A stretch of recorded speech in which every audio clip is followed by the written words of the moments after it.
E eu indico para todo mundo assistir tanto o documentário do Roy Cohn, que tem um subtítulo asqueroso, que é milionário, bandido, não sei o quê, tosco, né? E tem o filme, é claro que o filme é ficção, mas dá uma base, que é o filme O Aprendiz. Né? Esses dois, eu acho muito importante quem quer estudar um pouquinho essa história, assistir, porque você vai mostrar de onde o Trump tirou essas ideias. Tirou desse cara Roy Cohn, que muitos diziam que era o demônio encarnado. Né? Ele. Esse cara aí era perigosíssimo. Nesse documentário, tem um depoimento de um deputado americano que ele fala assim, cara, a gente estava fazendo uma operação, acho que no Camboja, né? E a gente precisava que um dos informantes do Camboja conseguisse uma cidadania americana urgentemente, para poder trazer o cara para os Estados Unidos e ele passar as informações. E aí o cara disse que ele conversou com esse cara, com o Roy Cohn, falou, preciso dessa cidadania para esse cara. Ele disse que o cara falou assim, você vai pegar um avião, você vai para Califórnia, na Califórnia você vai procurar o tribunal tal, você vai chegar lá 3 horas da tarde, vai ter um juiz no meio da audiência, um juiz federal, você vai entrar no tribunal, o juiz vai te ver, e na hora que ele te ver, ele vai levantar e vai interromper a audiência e vai falar, eu declaro cidadania para o cidadão tal, tal, tal do Camboja, e acabou. Aí o cara falou, pô, não acredito nisso. Aí o cara sai de Washington, pega o avião, chega lá, ele entra na sala, o juiz, com licença, pessoal, precisa interromper a audiência. Ele levanta e fala, eu declaro como cidadania americana, não sei o quê. O cara falou, meu irmão, foi o exemplo mais poderoso de poder que eu já vi. O maluco falou o dia, a hora, o lugar e tal, o cara me viu, levantou e entregou o negócio e sentou e falou, voltando, aí voltou. Esse cara mandava muito, demais. Era um cara hiper poderoso. E o que esse cara tinha? Esse cara tinha um monte de fita com áudios e vídeos comprometedores dos poderosos. A galera acha que Jeffrey Epstein surgiu ontem, né? Aprendeu. Então, Trump vem não apenas desse mundo do Roy Cohn, mas também vinculado ao Epstein, né? Pois é. Então, é um jeito de negociar muito diferenciado.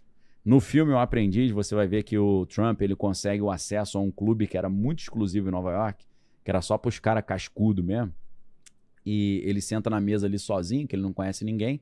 E aí o Roy Cohn vê o Trump bem jovem ali, né? O Trump foi o cara mais jovem aceito na história desse clube até então, né? E aí o Roy Cohn manda um capanga dele lá e fala, o Roy quer que você sente na mesa. Aí o Trump senta na mesa, novinho ainda, tá o Roy Cohn e todos os chefes da máfia de Nova York. Então, assim, o cara cresceu nesse ambiente, o Trump. Ele tá acostumado a lidar com esses caras. E com esses caras, tu não chega, com licença. Se você não mostra que você é carne de pescoço, tu olha. Ninguém respeita. Ninguém respeita. Então, é atropelado. Os caras olham assim o Trump, né? Falam, o cara é idiota, esse cara é burro, esse cara é ignorante, não sabe falar. Meu irmão, nenhum idiota consegue fazer prédio em Nova York sem ser engolido pela máfia. E o cara conseguiu contornar a máfia ali, meu irmão.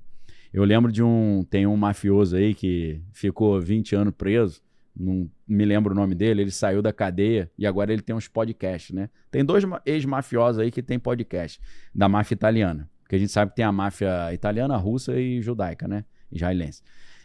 O cara falou assim, o Trump tava fazendo um monte de obra e a gente que controlava o sindicato dos trabalhadores da peão de obra, né? Só que a gente não conseguia extorquir o Trump.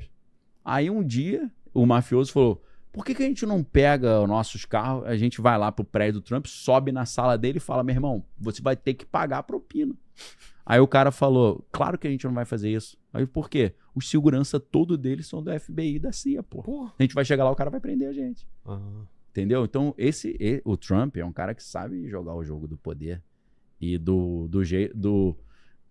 cachorros mais grandes, maiores da parada, que é só peixe grande.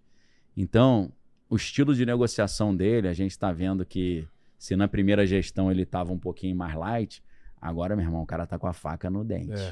E eu não tô falando que isso é bom, eu tô falando que nós, como brasileiros, temos que entender que o cara tá nessa vibe. Que ele não apenas matou o líder iraniano, mas ele falou que ele que vai escolher qual é o próximo líder.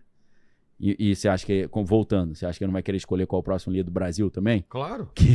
Para ele sugar tudo que a gente tem? Quer estar sobre a influência dos Estados Unidos. Exato. Né? O quintal deles, né? E aí você volta na história, né? Tem aquela ideia de quem não conhece a história tá fadado a repetir os erros do passado. Cara, todo mundo, vamos pensar só no Brasil, todo mundo que peitou os Estados Unidos se ferrou. Mas de um jeito assim, 3x4. Exemplos. Vargas teve ali era Vargas e tal, foi um ditador, chegou ao poder, deu um golpe e tal, né? Aí teve a Revolução Constitucionalista, 32, São Paulo tentou brigar para tentar, não deu certo. E aí Vargas sai do poder. Depois ele volta eleito democraticamente. Porque na Segunda Guerra Mundial o Brasil sai da Segunda Guerra Mundial credor. Né? A gente fala a dívida externa. Não, o Brasil que cobrava. O Brasil estava cobrando o mundo, vocês estão me devendo. Então o Brasil estava credor, aí teve a eleição, o Vargas falou, ok, vou sair, acabou a Segunda Guerra Mundial, vamos voltar à democracia, eu abdico. E aí teve a disputa entre o brigadeiro Eduardo Gomes e o Dutra, né? E o Dutra vence. Em 4 anos ele fez o Brasil de credor para virar devedor extremo. Aí a galera já ficou, volta Vargas. Vargas, volta. Os caras, pô, mas o cara é ditador, não. A gente precisa dele. Só que quando ele volta, o que aconteceu? Nesse período do Dutra, o cara entregou tudo para os Estados Unidos.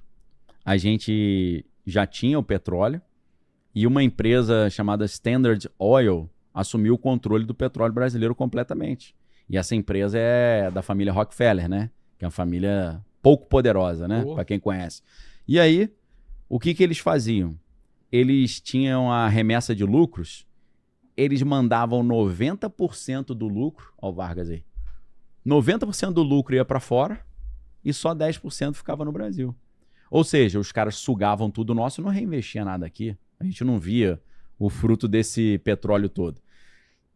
O que Vargas faz quando ele chega ao poder? Ele briga com essa galera. Standard Oil, família Rockefeller. O que ele começa a falar? O slogan, petróleo é nosso. Petróleo é de vocês, petróleo é nosso. Ele cria a Petrobras e ele faz a inversão da remessa de lucro. Ele chega para essas empresas e fala, para chupar nosso petróleo agora, você vai ter que deixar 90% do lucro aqui e mandar só 10%. Inverteu, né? Sim. Eles mandavam 90%, deixava 10%. Ele falou, agora tem que deixar 90%. Só manda 10%. Como é que termina essa história? O cara me metendo bala no peito lá, né? Saio da vida para entrar para a história, não sei o que lá. Pressão terrível em cima dele, né? O Carlos Lacerda lá metralhando. Aí teve aquele atentado da Rua Toneleiro lá que o tiro entrou no pé do Carlos Lacerda em 90 graus, não tinha como o cara ter atirado. Umas histórias estranhas, né? Ai, sofri um tiro no pé, o segurança do Vargas tentou me matar. Foi uma confusão tão grande que o cara terminou morrendo. Oficialmente se matou, mas não sei, né? Hoje eu não duvido mais nada. Foi um cara que tentou brigar com os Estados Unidos. Depois João Goulart também tentou brigar, você viu como é que terminou, né? Não apenas ele foi deposto pelo golpe de 64, mas ele teve uma morte muito misteriosa depois, né? Acho que é exilado, não sei se acho que no Uruguai. O filho falou, envenenaram meu pai. Outros falaram, não, foi morte natural, foi infarto. E aí depois, quando os americanos decidiram que estava na época de redemocratizar, falaram, agora tem que redemocratizar. Ou seja, a história política do Brasil é uma história... o Jango, né? João Goulart. A história política do Brasil é uma história comandada pelos Estados Unidos, pô. Total. A gente acha que a gente escolhe as coisas, não escolhe nada, meu irmão. Os caras que dão pitaco. E quando... Aí você vê, né? A interpretação do pessoal apoiador da Dilma. Qual que é a ideia? A Dilma não quis abrir o pré-sal para os Estados Unidos, tá? Isso é a interpretação deles. Muitos não concordam. Tem livro sobre isso. E aí começou o negócio de espionagem nos e-mails da Dilma. Daqui a pouco o Biden, que era o vice-presidente, vem ao Brasil para falar, não, calma, não vamos brigar não. Mas a Dilma descobre ali, através do Wikileaks, que estava sendo espionado, falou, não quero mais papo. Aí, de repente, começam movimentos de rua chamados Jornadas de Junho, depois, né, de 2013. E aí é claro que o pessoal vai dizer o quê? Que como o Brasil não estava cedendo aos interesses americanos, eles começaram uma revolução colorida no Brasil, que são aquelas revoluções que parecem espontâneas, mas são patrocinadas por agentes estrangeiros. Então, eles teriam financiado, através de ONGs, o início dessa jornada de junho de 2013, que foi desgastando a imagem da Dilma até que 3 anos depois, de 2016, veio o impeachment. Então, É claro que depois o pessoal vai dizer que tiraram o Lula da corrida, porque isso teve também uma influência norte-americana e tal. Então, claro, o Bolsonaro também, eles vão dizer, o Bolsonaro, na época da crise sanitária, ele não aceitou a questão de vacina, ele não quis fazer essas coisas, ele começou a peitar o que o sistema estava empurrando, deu no que deu. Então, sempre que o cara peita esses interesses corporativos e políticos norte-americanos, não termina bem.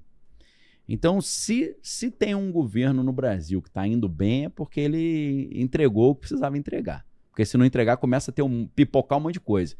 É gente na rua, com placa, falando fora isso, fora aquilo. Então, meus amigos, agora que o Trump falou que depois que ele terminar o serviço no Irã, ele vai vir para a América do Sul, eu acho melhor você se preparar para ver coisa muito estranha acontecendo aí diante